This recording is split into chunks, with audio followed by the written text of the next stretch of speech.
Hello അസ്സലാമലൈക്കും കൂട്ടുകാരെ. അപ്പോൾ നമുക്ക് എത്രയും പെട്ടെന്ന് ഒരു മന്തിയുടെ ചോറ് റെഡിയാക്കിയാലോ? അതിന് വേണ്ട അരി എടുക്കട്ടെ. എത്രയെന്ന് വെച്ചെങ്കിൽ ഞാനിവിടെ 3 ഗ്ലാസ് എടുക്കണ്. അത് എടുത്തിട്ട് കഴുകിയിട്ട് നിങ്ങൾക്ക് എത്ര കണ്ട് വെച്ചെങ്കിൽ എടുക്കുക. അതെടുത്ത് കഴുകിയിട്ട് എല്ലാം കഴുകിയിട്ട് കുതിർത്താൻ വെക്കുക. നല്ല അരി കേട്ടോ, സെല്ല റൈസിൻ്റെ. നല്ല അരിയിട്ട് ചോറ് വെച്ചാലേ ചോറ് നന്നാവുള്ളൂ. അപ്പോൾ നല്ല സെല്ല റൈസ് തന്നെ മേടിക്കുക മന്തിയുടെ.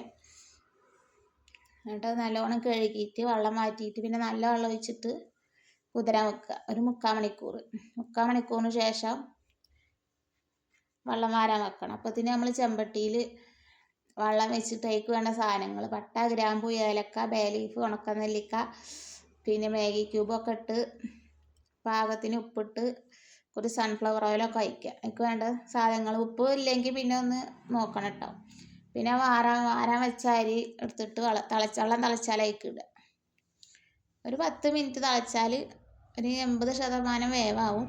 അപ്പോൾ ചിക്കൻ റെഡിയാക്കിയിട്ടുണ്ടെങ്കിൽ അതിൻ്റെ മേലേക്ക് ദമ്മിടുക. ചിക്കൻ വേറെ വേവിച്ചിട്ട് അതിൻ്റെ അടിയിക്കണ. അപ്പോൾ ചിക്കൻ്റെ ഇതിൽ കാണിക്കണില്ല. ഇതിപ്പോൾ കുറച്ചൊരു 80% വേവായിക്കണു.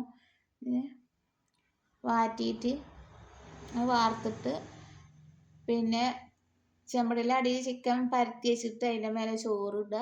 ദമ്മിട്ടാൽ ചോറ് റെഡി. അപ്പോൾ ഇനി കാണും വരെ ബൈ ബൈ.